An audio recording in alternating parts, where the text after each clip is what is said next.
The chairman of Obiakpo local government area, Chidi Lloyd, has described the Federal High Court's ruling barring the Central Bank of Nigeria from disbursing monthly allocations to Rivers State as a deliberate attempt to starve civil servants and pensioners. Marking the first anniversary of his arrest after leading a protest against the impeachment of Governor Amaewhule by the pro-Wike lawmakers, the former chairman of the National Youth Council of Nigeria appealed to President Bola Tinubu to call the Minister of the Federal Capital Territory to order. Arise correspondent Ovietemi George has details. On the 31st of October 2023, a purported attempt by 27 lawmakers to impeach Governor Amaewhule of Rivers State was reported in the media, a development that brought to the fore the political feud between the Rivers State governor and his predecessor, now Minister of the Federal Capital Territory, Nyesom Wike. 1 year after, the chairman of Obiakpo local government area, Chidi Lloyd, speaks to journalists on recent developments in the state. Federal High Court giving an order restraining CBN from giving River States their monthly allocation. You now see how desperate the FCT minister is. He wants to starve the workers of River State. He wants to starve our pensioner. He wants to starve the workers of the institution, our mothers who are working. He wants to starve them of fun because you're desperate, because you want to own River States. We are going to resist him totally. And that Nigerians are watching that one particular person is threatening democracy in Nigeria. And the person's name is Chidi Lloyd. I will also call on Mr. President to call his minister to order. He should mind his business and wait till 2027. The court judgment cannot stop us from doing what we are supposed to do. We are to support the governor 100%. We are going to support him. We rise with him. Despite the political turbulence in Rivers State, Chidi Lloyd is happy with the policies and projects of Governor Fubara. Our governor is a very strong person despite the distraction.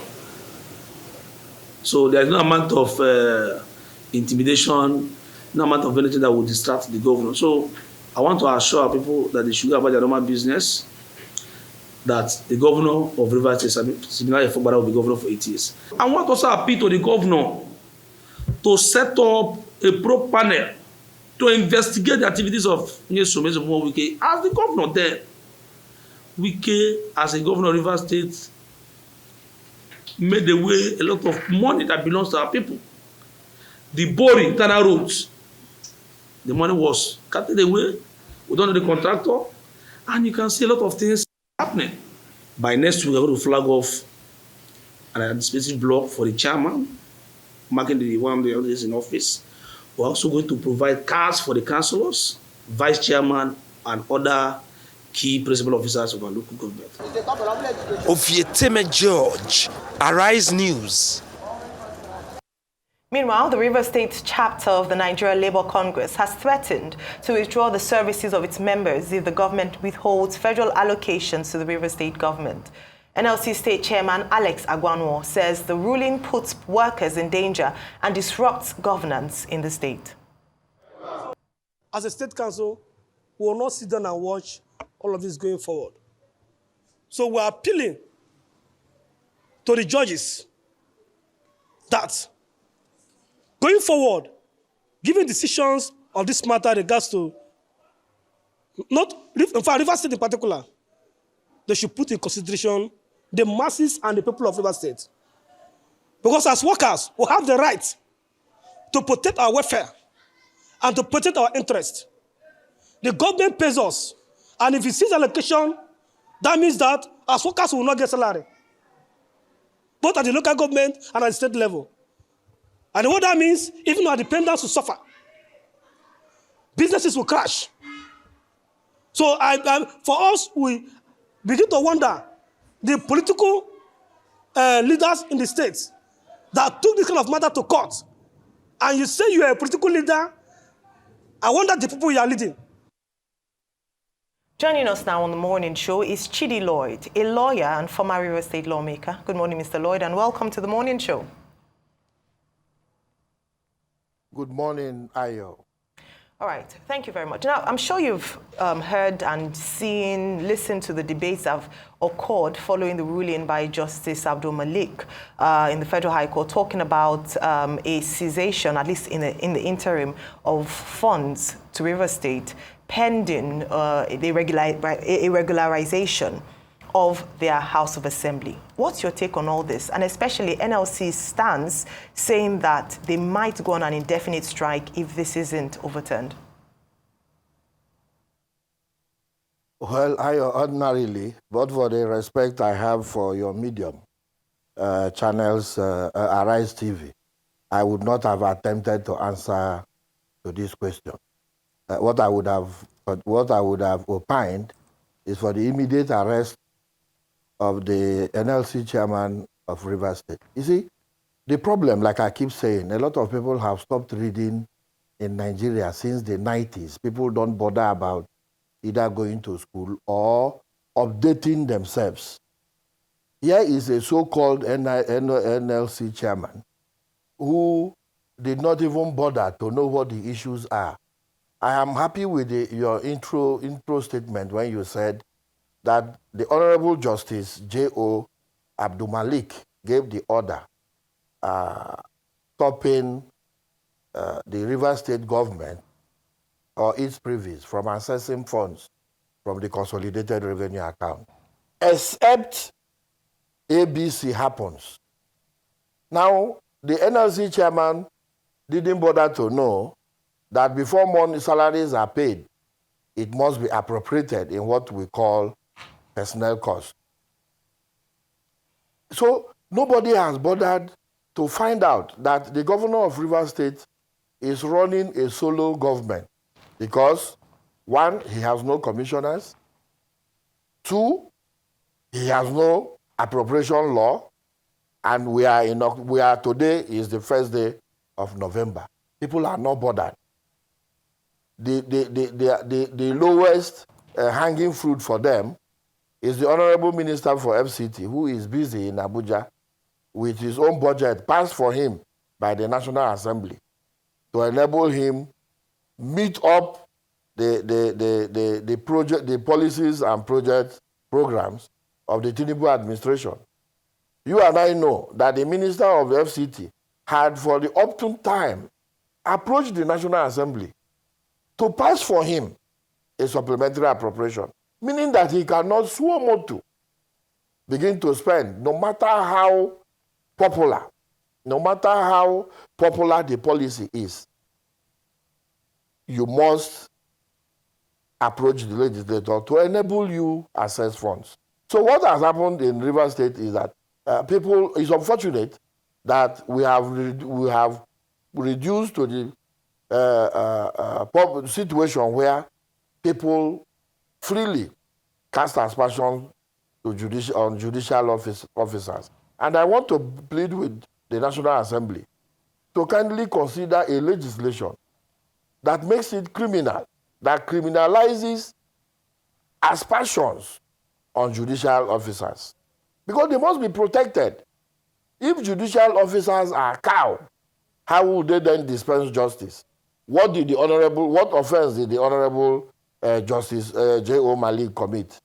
Justice J.O.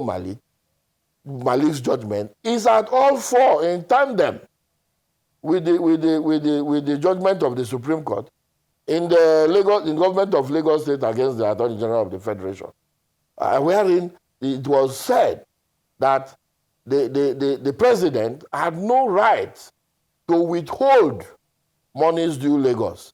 But people confuse it with the situation in Rivers State.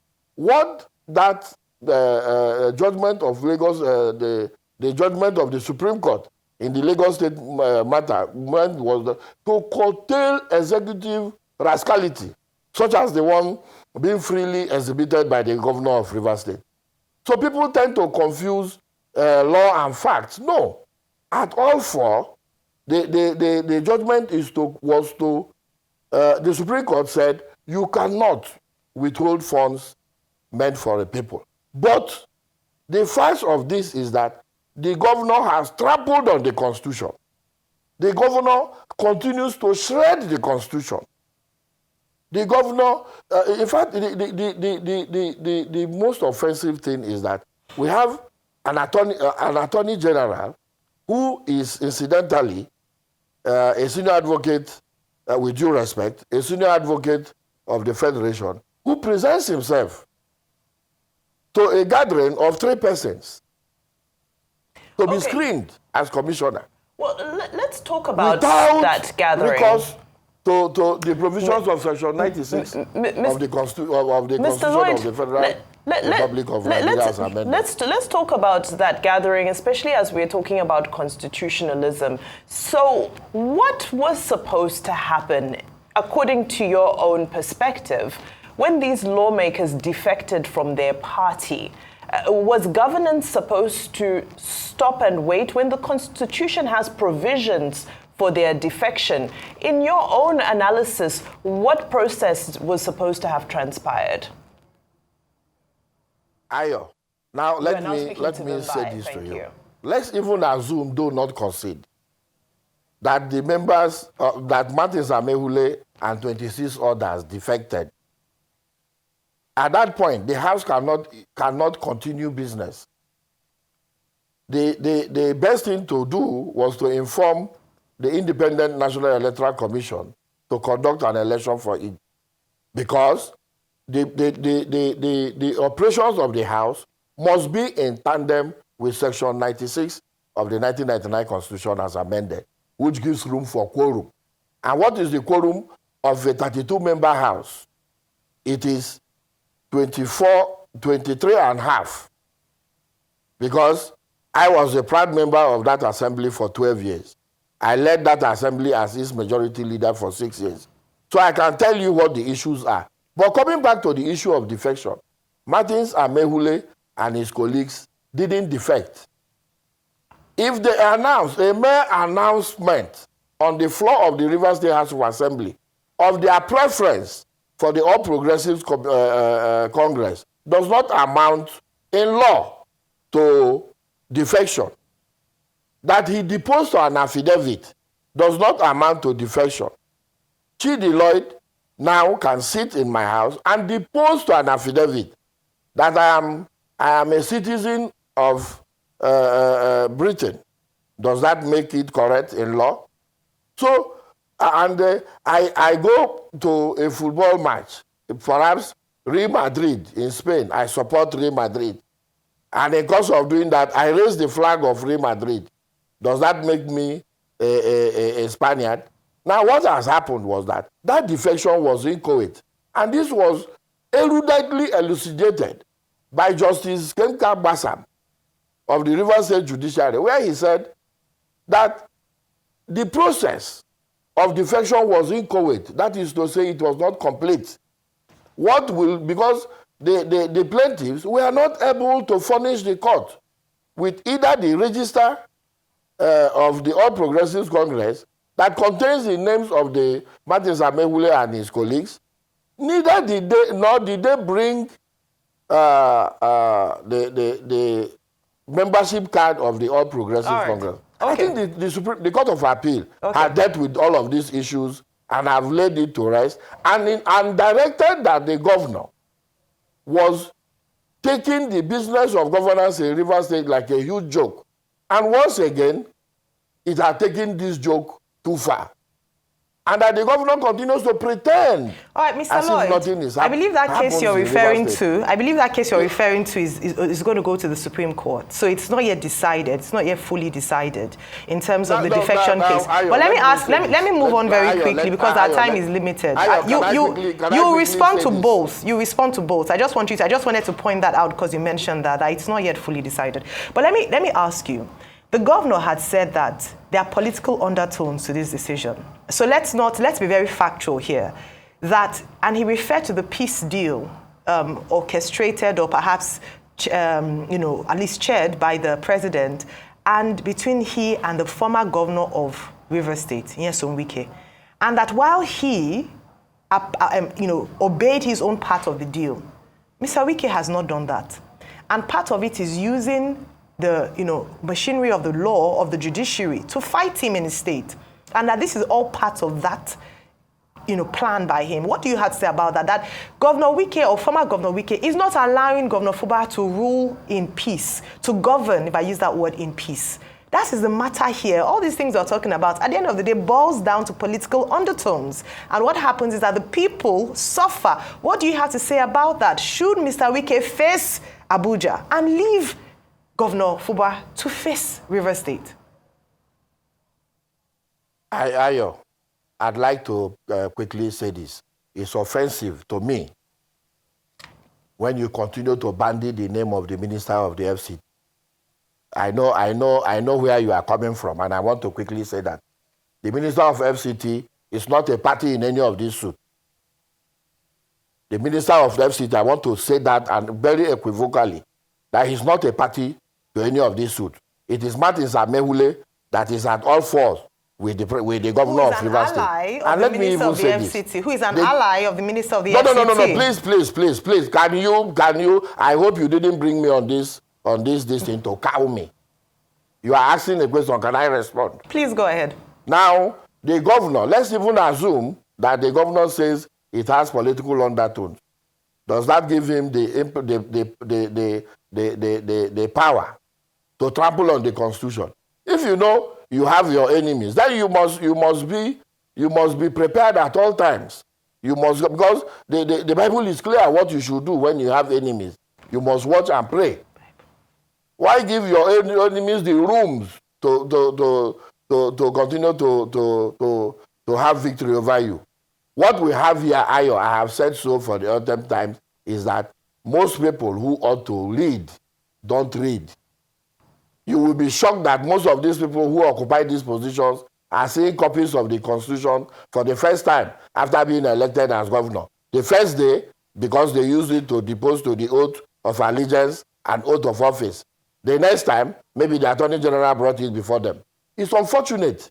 Then when you don't prepare your case, you talked about the Martins Amaewhule and his colleague Renegin. Are you aware that a notice of impeachment was forwarded in accordance with the provisions of the 1999 Constitution to the Chief Judge of River State? Was that notice not withdrawn? There were the rapprochement that was brokered by Mr. President in Abuja contained an 8-point paragraph, 8-point resolution, which was read to the governor and all of us who were there by one of his supporters, who was a former governor of River State, Dr. Peter Otunaya Odili. He read it, and the president was very fatherly when he ensured that he gave the governor the opportunity to respond to each of the paragraphs, whether he agreed. Or at no point did we hear the governor say no.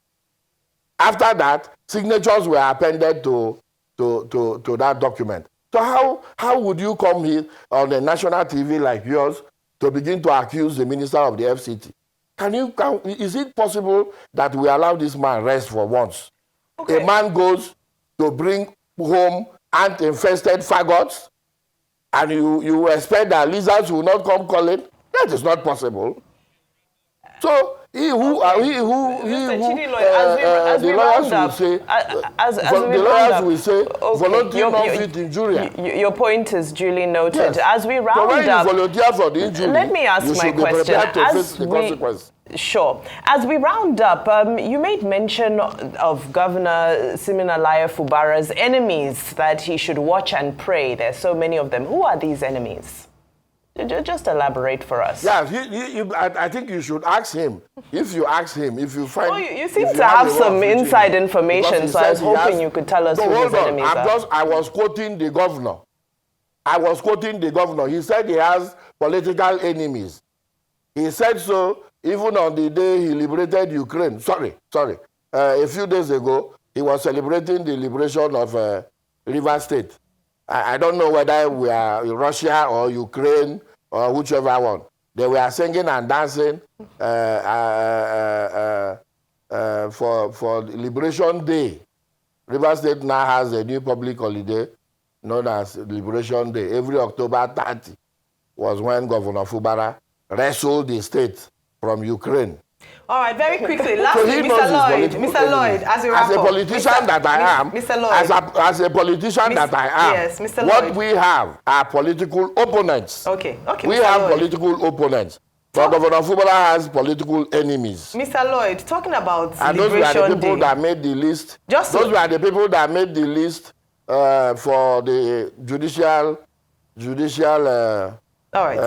commission of inquiry for the burden of local government. But there is no judicial commission for inquiry for the burden of the most we need to go, Mr. Lloyd. Mr. Lloyd, we need to go. The State Assembly. We need to go. But I need to ask you about... I've been thinking you will take a cue. Okay, Dr. Lloyd. Dr. Lloyd. Dr. Chidi Lloyd. Yeah. Just to land on this point. Good. With regards to this Liberation Day you're talking about, are you saying that Rivers State hasn't been under siege, very brief, hasn't been under siege ever since the fallout between the previous governor and the substantive governor, and that the people of Rivers have been the ones who have been adversely affected by this conflict between these two political gladiators? Very briefly, 30 seconds. To quickly answer that, I said liberation, quote and unquote. Rivers State became under siege from May 29, 2003 to date that Governor Fubara has been driving us recklessly in the Mercedes-Benz we gave to him other than a Beetle. We didn't know he was a learner driver, so he's driving dangerously without regard for traffic rules. That is when Rivers State, that is the only time I can remember we have been under siege. And we have kept telling the driver, can you stop us at the next bus stop? So that we can come down. But the speed is such that we can't even jump out of the vehicle. So we are headed for an electric pole. We're out of time. I don't think, former Governor Wike didn't think that when he first came into power in May 29. I think it was months after. But thank you so much, Dr. Chidi Lloyd, for your time with us today.